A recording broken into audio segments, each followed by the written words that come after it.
day, everyone.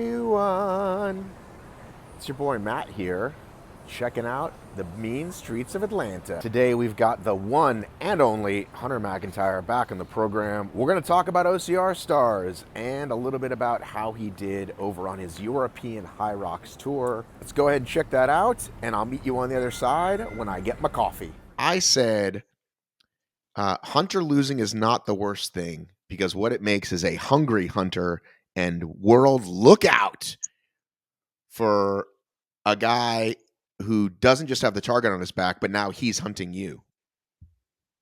It's damn right. I'm literally planning right now on flying back to Germany for they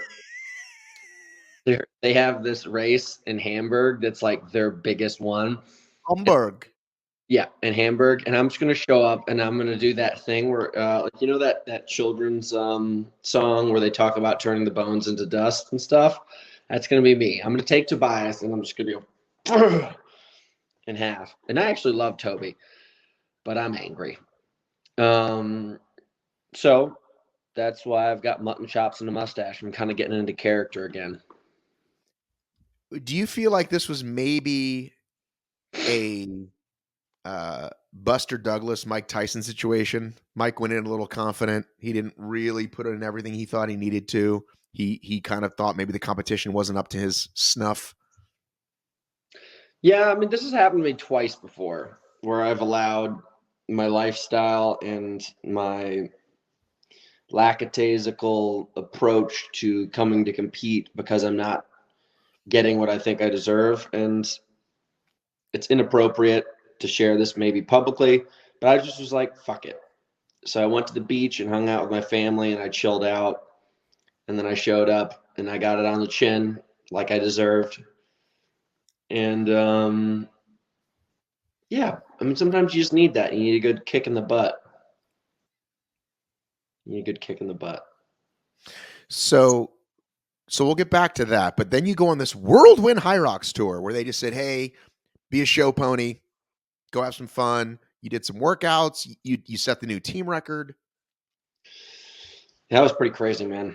I'm not gonna lie. It almost felt like Kokoro camp. Was that a hard-boiled egg?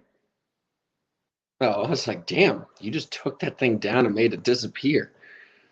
Yeah, it was like a Kokoro camp more than like a fitness travel experience because we were literally waking up every single day and we would work out 2 to 3 times every single day. And it was never like, hey, let's like work out. It's like, no, here's the fittest person in all of England. Here's the fittest person of all, like, this guy's like the heaviest lifter. This is the fittest team. This person, like, everybody was a freak and they all wanted to kill me. Not in like a negative way, but it was like all like, let's put it on the table and see who's Right. more. It's their big. It's like when you're playing the Super Bowl champs. Every game is the biggest game of the year for your opponent.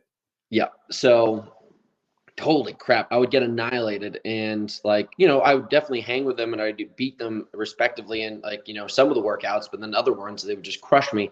And then as soon as it was done, like I'm talking the whole time and like filming and ha ha ha. And then as soon as it's done, I get in a car and it was like the biggest cars they have out there are minis.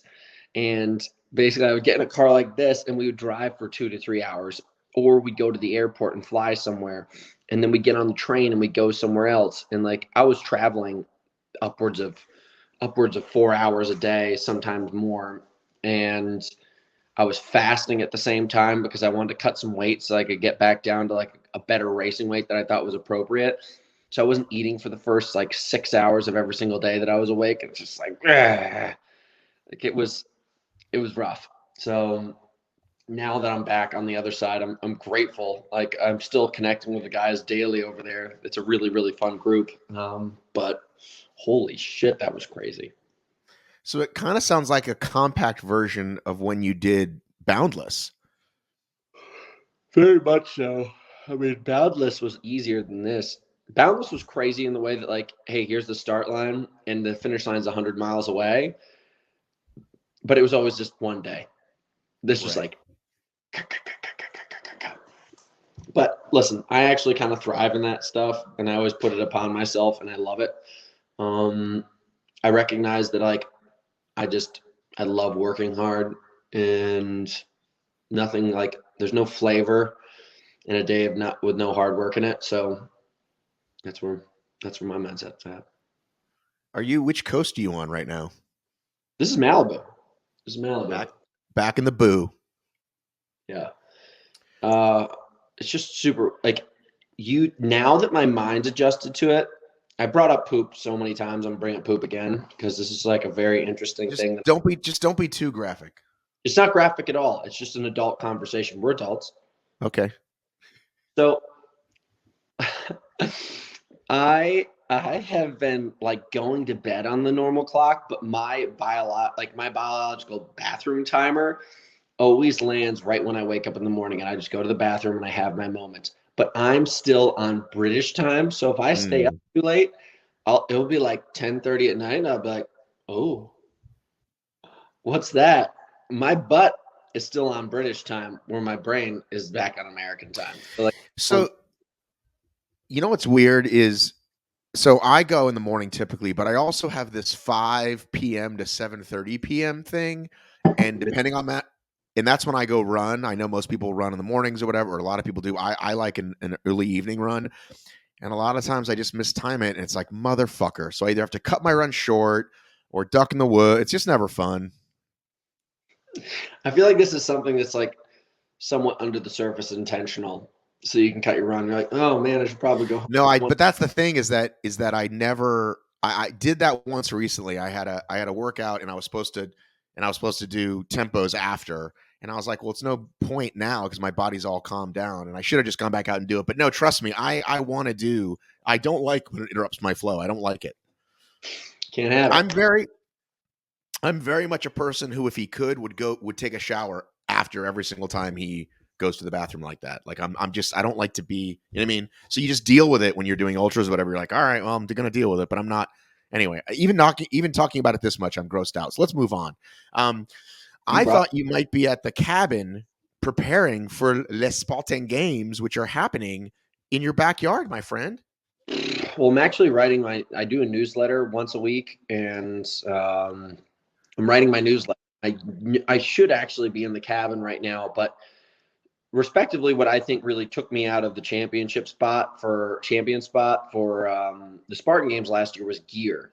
So from afar, like slapping my keyboard and sending emails from the UK, I was having gear companies send stuff to my house. And now that I'm here, I don't know what the fuck's happened ever since COVID hit, but like I feel like the entire mailing service system is lazier, and they're just like all the shit isn't here. And then all of a sudden I'm like, where the fuck's my stuff? So I have to pick up my last box, which is wetsuits. Thank the Lord. Thank you, Zone 3. I'm picking up my wetsuits this morning. After I'm done talking to you, I'm going to pound a quick workout. I'm going to stuff everything in a bag, and then I'm going to go get my wetsuits, and I'm going back up. Because you're anticipating a swim.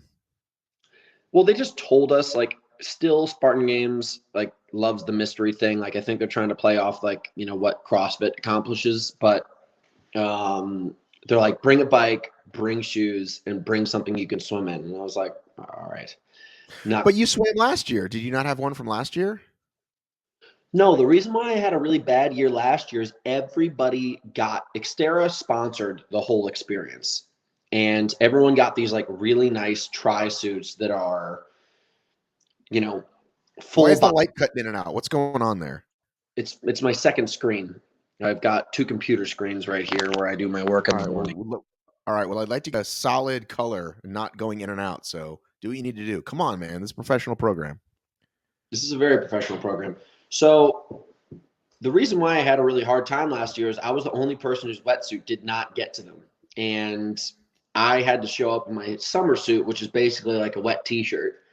And that's just not a good idea. One, from a buoyancy factor, it doesn't really float. Two, from a warmth factor, it's not really that warm. It's more of like almost like a better version of a rash guard. So I've got the good ones now. Okay. So your biggest competition, once again, is going to be your old nemesis, Ryan A. Oh, pal of mine. Do we know who else is going that might be a close competitor for you? I mean, Ryan Kent's going. This guy Chris Harris just announced that he was going. Christian Harris. So he's a CrossFit Games athlete. He's big and tough. I don't know if I don't even think I signed my NDA.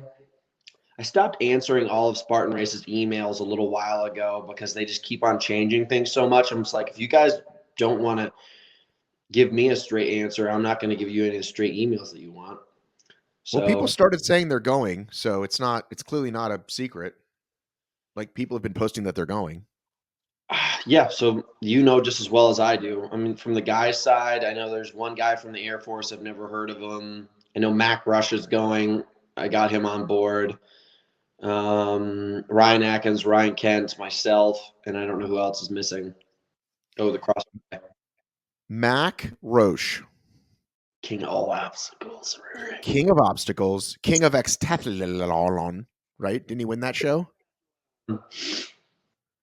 Man, all I have to do is just start shouting at him in Spanish, and he'll probably go back into some kind of like weird scar tissue in his brain. He'll be like, no, no more, no more. And it will probably like snap him back into some kind of like weird fucked up place he was in, war camp they had him in, and it will immediately put him in a losing space. I don't understand that show. Everybody that I see is like a star. Like, everybody on that show has like huge Instagram following, and they're big. Like, that show must be the biggest thing over there.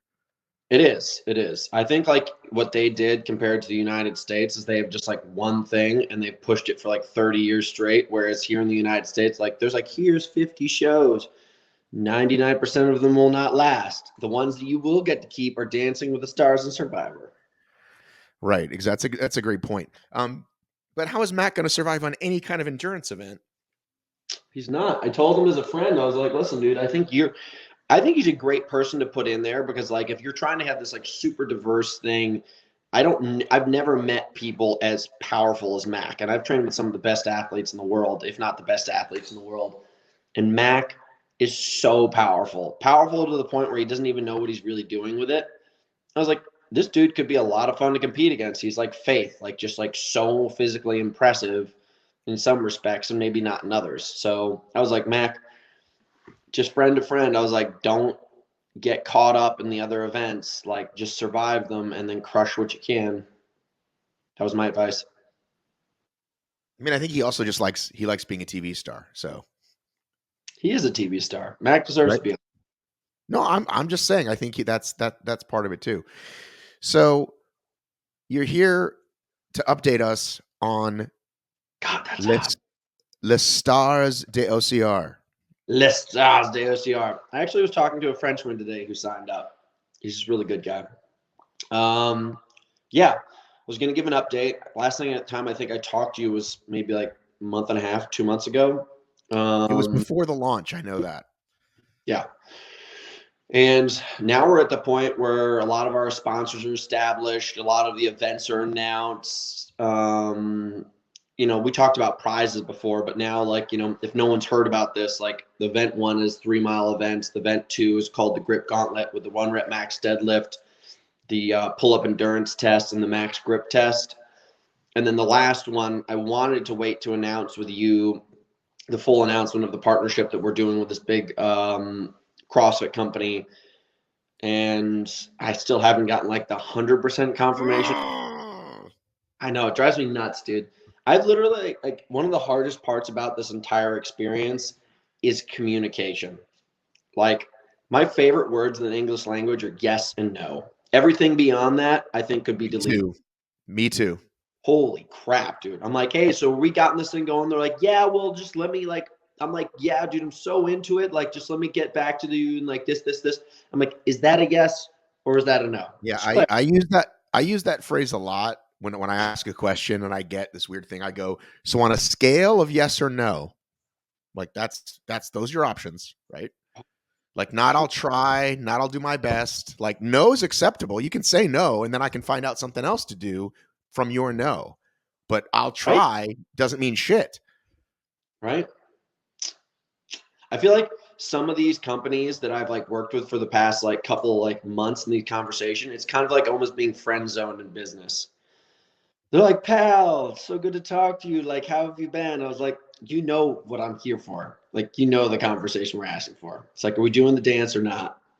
They're like, yeah, like, gosh, like we really want to, and we're gonna make it work in so many ways, just maybe not the ways that you want. And I'm like, Well, so here's what I've learned, Hunter McIntyre. It's hard not to take personally, right? But at the end of the day, any of the people you and I are talking to, right? A lot of times they're not even the decision maker. But even if they are, at the end of the day, when the job's over, they go home to their wife and kids or whatever. You and I are living and breathing this stuff, right? yeah, So to them, it is a job, right? They will move on to another job at some point. So it's all just work to them. And it's not that important. Whereas you as I, it's like, fucking, let's go. This is life or death. This is how I make it happen. Give me a fucking answer so I can do these next 20 things. And they're just like, so it's not even their fault. They're just like, it's not that they're bad people. It's just not their fault. They're just not invested as we are. it's not a super personal thing. I don't really like. I don't look at this personally. Like I'm not. But sometimes it's hard. Like I know I used to be worse at it. Like, oh, am I doing something wrong? Do they not like me? Yeah, I'm learning a lot.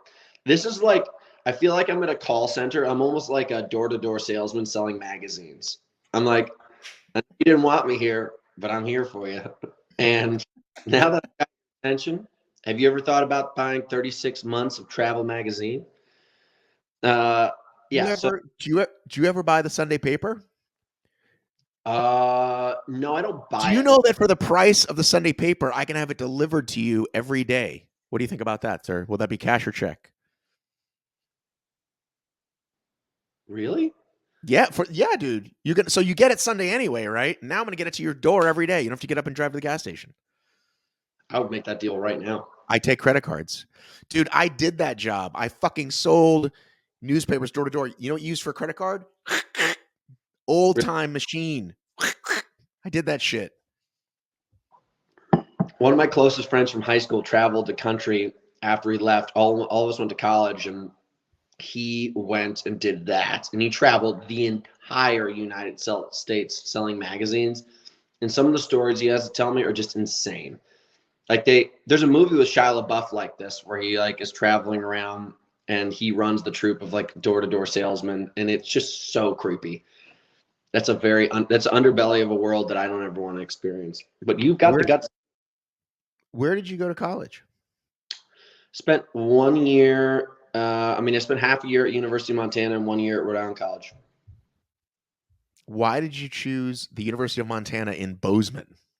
No, University of Montana is in Missoula. Missoula, my mistake. Montana State's in Bozeman. That's where I went to rehab. Oh, nice. It's a good place for rehab. Yeah, so I have Callie as an employee now, and she's the greatest. I don't even call her an employee. She's a coworker, teammate. She's a great, great person. A lot of the time, I have to explain to her. I'm like, you have to understand, like when I'm writing some things to you, even though it like might not make a lot of sense, I want you to know that I probably only have like a ninth to 10th grade education, and because I never did any of the work that I was supposed to do in school. My brothers would do my homework. My resource room teachers would do my homework. I would like skip tests and stuff. And that's something like I have to remind myself every once in a while when I get confused. I'm like, what does this mean? I'm like, well, I never was there and learned that. But But you do read a lot. I know that about you, and that's a great way to learn is that you read a lot. totally, totally. I just think from like a formal standpoint of education, I'm only around the ninth to 10th grade. Right. You're not going to compete in Big Bear. You're just going to go to the games, or are you going to compete in these Spartan series to fuck some boys up? I would like to, but I just think it's stupid. Like I just, as much as like my ego is like, let's do it. If they told us we had to compete in it, obviously I would show up and literally go as hard as I possibly could. But it's not part of the game that we've been waiting for such a long time. I think it's really easy to get caught up in that stuff. So I'm not doing that. I think Atkins totally got burned by this whole experience. Like he had to miss this weekend's competitions. He would have to win the point series against VJ. He's got to compete this next weekend. Logistical nightmare for him. Yeah, not ideal. Yeah, your girl Callie's been on the ground for us the last 24 hours. She's I good. tell you right. Hustler. She's Hustler. great. as good as it gets. Proud of that. So what's the max grip workout? You were saying there's a max grip workout? So the reason why I did the grip gauntlet is because like everybody always pretends like when they show up to that first Jacksonville race and they can't flip the tire, they're like, this is such bullshit. I'm like, no, you're just weak. Because I'd pick up the tire and a bunch of other people pick up the tire. So we start with a 1 rep max deadlift for the first 7 minutes, 3 minutes rest. Then you put a 35-pound dumbbell between your legs or a 20-pound dumbbell for chicks, as many pull-ups as possible. In 5 minutes, you can drop as many times as you want. And then the last one, you rest 3 minutes, and then you just do the overhand hang. No let go and shake it out or anything like that. It's just a raw hang. And I bet you most people in the industry will not be able to even hang for a minute. For 1 minute. Don't think so. I feel like a lot of people do that, though. Do you think you can hang for a minute? Is it hard? Should I try it right now? I'll tell you just so that because I know I have the filming coming up. I don't put my scores in as a respective, to put myself in there as a contender, but I've just been hanging on the pull-up bar. And when I get to 1 minute and 30 seconds, I'm like, the skin might come off my hands. It's hard. It's very, very hard. I think obviously the heavier you get, the more of a challenge it is, but it's hard. What about you did a beer mile, but that's just like an exhibition. That's not part of the competition. No, I mean, we always try to bring in whatever our sponsors, because we're a smaller company, we don't have this huge structure of how to get involved as a sponsor. So, with Athletic Brewing, they sponsored us 2 years in a row. They like to do the beer mile. So we gave away $2,000. And interestingly enough, the women's field is wide open. If you're listening to this, I don't know if you'll get it in time, but not a lot of girls came out to play this year for the beer mile. And it's $1,000. Literally, all you have to do is just show up, run in 4 circles while sipping on beer, and you'll probably win. When's it over? Noon PST today. Well, I could get this thing out right away, and I wouldn't make that. You know what I mean? No, I get it. They'd have to run to their track, bring some non-athletic brewing, athletic brewing on the way. Yeah. So basically, that's there. We have a couple other exhibition, big giveaways in the middle of the OCR Stars season, so that people can do as bonuses. Because last year we did cash prizes for winning actual events rather than the overall event. And this year during it, we're going to have these challenges where you can, in the middle of competition season, our 3-week window, you can win extra stuff. We're making all these cool partnerships. So just keeping it spicy. There'll probably be 2 extra bonus workouts in there. So it could be up to 5 workouts that you can be involved in. If you miss the first week, you can go back and still do it, right? Workout number 1? No. Not from a point standpoint. I mean, you could do it as fun. You have to also be. Don't you want to get a bunch of signups, Hunter? Keep it open. No one's real, dude. Listen, I did it last year and nobody was signing up at a massive level. Let's say I got an extra 40 signups, even though that's $1,600 in our pockets. I don't know. I'm just kind of looking towards the future of where we want to take this business, and I'm trying to start a level of professionalism now. So just to let everybody know, even though it starts November 1st, you have until November 6th, that Saturday when the submission day is, you have until then to sign up and then submit your workout. It's not like a door's closed. So you have almost a month from today to still sign up for this thing. Okay, good. So it's come on. These people had 9 weeks to find out about it and then sign up for it. Anybody who missed that deadline, I mean, buddy. But as businessmen, we learn you hit people over the head, and they still don't sign up until oh shit, I gotta sign up. Oh, anybody have a discount for Spartan? It costs $300. I forgot to sign up. You know what I mean? It's just how people are. It's just the nature of le beast. I totally agree, and that's why I as the forefront of this business am on every single podcast. I am literally DMing people that I don't even know. I'm like, hey, you look nice in the mud. Have you thought about doing OCR Stars? Just creepy stuff. So I'm out there making it happen. I appreciate that from one hustler to another. So, yep. So what have you what done? Are you going to do the virus virtual race again? Hang on. I have my children. Hang on. That's right. You're a terrible person. That's what I did. The very first time, the first ultravirus, I was messaging every friend. I gave away a ton of them. And I didn't have to because it turns out people were really hot for it. And then the second one kind of lived on its own. And then after that, it was kind of not as great because by then there were a bunch of virtual. I should have stopped, but that was 2020. This is 2021. And you also have a unique product, just as I had a unique product the first time around, right? Most people, I think they're not doing what you're doing, right? Like there's not a lot of legit companies doing like legit prizes and legit workouts. I mean, I really came at this thing from the standpoint of like a fundraiser charity event for the athletes. But I think what a lot of people need to really recognize this thing is like, if you're not even in the running for the money, you have to look at this as a bigger picture kind of thing. Our sport has always been on this like rickety rockety trajectory of success, and COVID really crushed it. And now you just watch the Spartan Pro team disappear. Big events like this weekend don't have any cash prizes behind it. Our sponsorship numbers are lower than they ever have been. Our participant numbers are lower than they ever have been.